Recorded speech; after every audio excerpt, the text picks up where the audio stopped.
I'm Logan Crawford, and right now on Spotlight, we dive into US 98 Destination Dade City. It's written by a terrific author.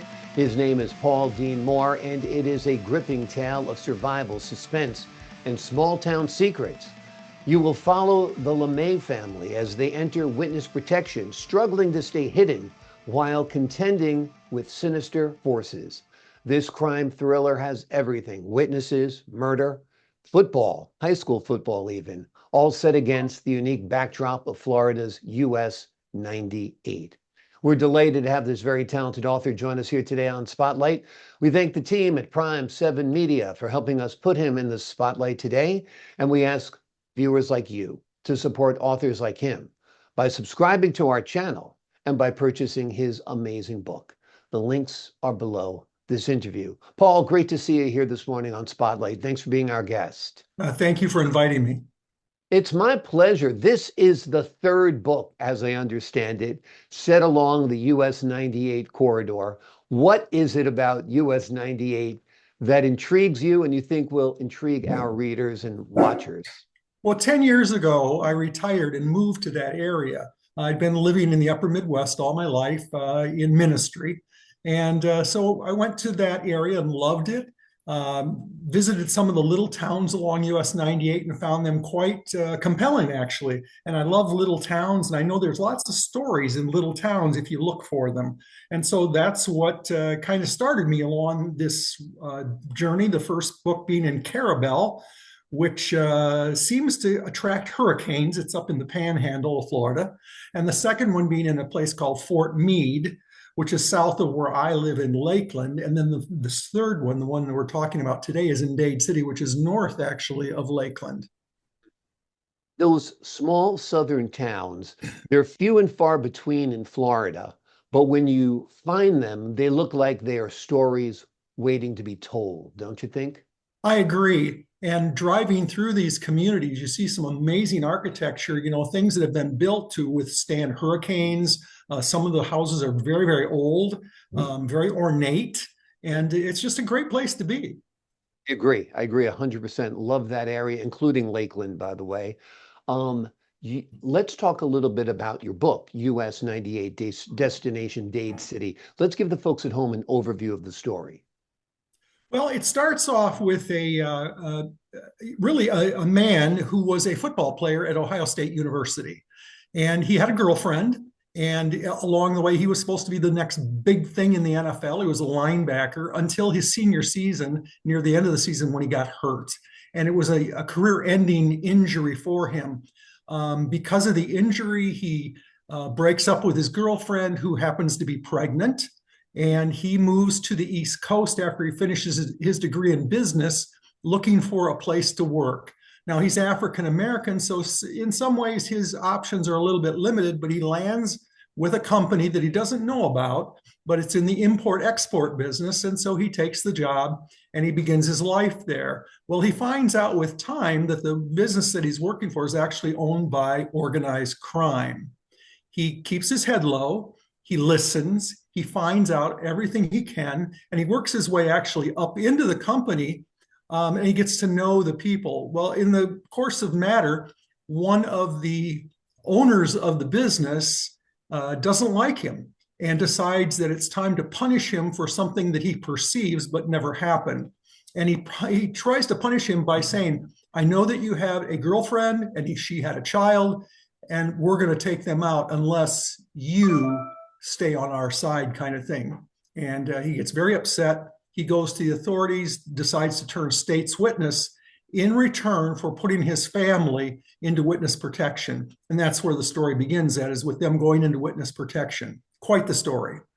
Quite the story. Lots to unpack there. Lots of thrilling moments, no doubt, and a lot of taut tension, if you will. Have you envisioned this as a movie? It sounds like it's waiting to become a screenplay, if you ask me. Well, yes, I have. And in fact, one of my book agent, my literary agent right now, is working along that line. And we'll see. If it happens, great. If it doesn't, that's okay too. Exactly. You started the first big step, which is creating the work, putting the story out there. You never know whose hands it's going to wind up in. And down the road, you might decide yourself to turn it into a screenplay. You The never screenplay's know. actually already been written. Really? Okay, wonderful. Yes. So there you go. Step two has been taken now. You created the work and the screenplay. Wonderful. Next, you cast it. We get a film crew. Bam, we're ready to go. That sounds terrific. Save a role for me, that's for sure. Let's talk about your life experience and how that impacted the work. You were a minister for 40 years, long time. You've heard a lot of stories. Did that impact the characters and the storylines at all? It does impact it. Actually, I was a Salvation Army officer, which is kind of a variation off of being clergy.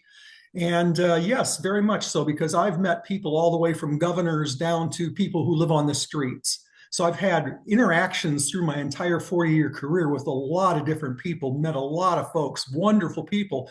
And I've learned that everybody has a story. If you take the time to listen, everybody has a story. And that's really what I was doing here, was bringing together some pieces of stories of people I've met over the years.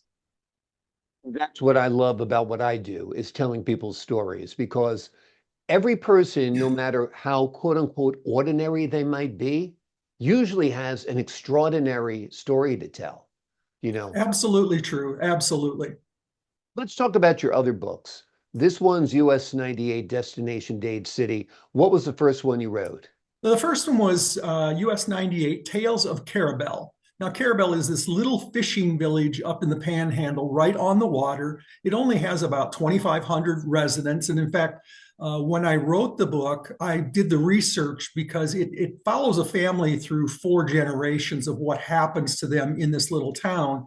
And it originally was the place where all of the U.S. Army trainees for, I don't remember what they're called, but the boats that brought the soldiers to a beachfront, and the front end would drop down on the vehicle. Well, all the drivers of those were trained in this little town of Carabel during World War II.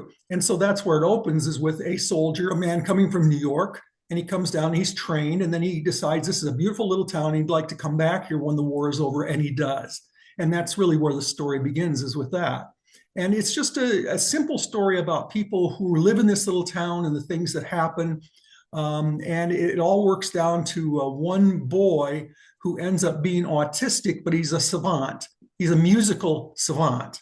And talking about his life and what happens, and the fact that he can't read music, he doesn't understand numbers at all, but he can listen to a piece of music and go to the piano and play it immediately perfectly. And that's what the story is about, is this boy who loses all his family and he's the only one left. And how does he survive? Great. Another intriguing character, no doubt. When you're doing your writing, do you like to get to Carabel? Do you like I to get to do. Dade City? Tell us a little Yeah, bit yeah. about how you work. Actually, I went to Carabel a couple of times, and I went to their historical site they have in town, and I looked at it. I went and talked to the museum curator, found out more about the place. I went to the library and talked to the librarian. I drove around. I actually went to the cemetery that it plays a role in the book, and I wanted to stand there and look around and get a feel for what it would feel like to bring a family member here and bury their remains in this little cemetery. So all of those things play into it. So I feel like I'm actually writing about a real place, which I am. Without a doubt. Let's talk about your second book. Tell us about that. The second book is very different. None of the characters carry over from book to book, and neither do the time periods, actually. The second book is set in Fort Meade, Florida, which is a little town about 20 miles south of Lakeland, still center of the state. And it actually starts with the Civil War, where a young man decides that he wants to go off and be part of the Confederate Army. And he's actually a horseman. So he goes off to join the cavalry. And in the course of the war, he becomes a colonel, and he gets injured in one of the big battles in the Civil War, gets captured, sent to a prisoner of war camp in southern Ohio, which is an actual camp. And then they release him before the end of the war, but he's lost a leg because of the injury that he had. So he has to get back to Florida on one crutch and one leg. And it's not necessarily that story, but it's the story of how he survives. And then what happens when he gets back home and he builds this mansion that He saw mansions in Atlanta when he joined the Army, and he wanted to build something like that. So he builds it, and it's his home for he and his 4 daughters and his wife. And then what happens in the house is very mystical in that there are ghosts, Mm. and they don't. It's not ghosts like scary. It's ghosts like they look at your dreams. They Mm. invade the person's dreams as they sleep. And so it becomes that story about this house. So the house is actually the main character. And there comes a time when the house becomes empty. It sits for about 20 years. And an architect from West Palm Beach decides he wants to restore an old house. And he finds this house, he restores it. And once he moves in, the dreams start all over again. Great. All great premises, all great locales, all intriguing characters. Love it. What's your next destination? Do you have another book in mind? I do. And it will be set in Perry, Florida. I've just settled on actually what the plot will be. It's about a young man who goes off to Middle East war. His best friend gets killed in action. He comes home and he's got some issues. But when he comes home, his father has remarried because his mother has died while he's in the service, and he can't live at home. So he has to go find a place to live. And his father knows this elderly woman in Perry, and he goes there and lives at her house as a boarder. And what happens is he meets people, and he eventually decides to write his story. And it's all about the perils of writing your story. Well, while he's writing his story, he also serves as a grave digger. And so it's got a little bit of this, a little bit of that, and that's what his story is all about. But he runs in perils of being an indie author, and I know a little about that since that's what I've been doing. Wonderful, wonderful. Now, I also understand that all of this began as kind of like a dare by your daughter or a challenge. Tell Yes. us about Yeah, that. it went way back. My youngest daughter, who is now 36 years old, when she was in grade school, we were living in Wisconsin. And in the morning before I would drive her to school, we'd watch a man walk by our door, our front door. And we knew nothing of him. All we knew is he always wore a blue coat. And so he became the man in the blue coat. And we would tell each other stories about this man that we made up on the way to school. And we did that for probably 2 years.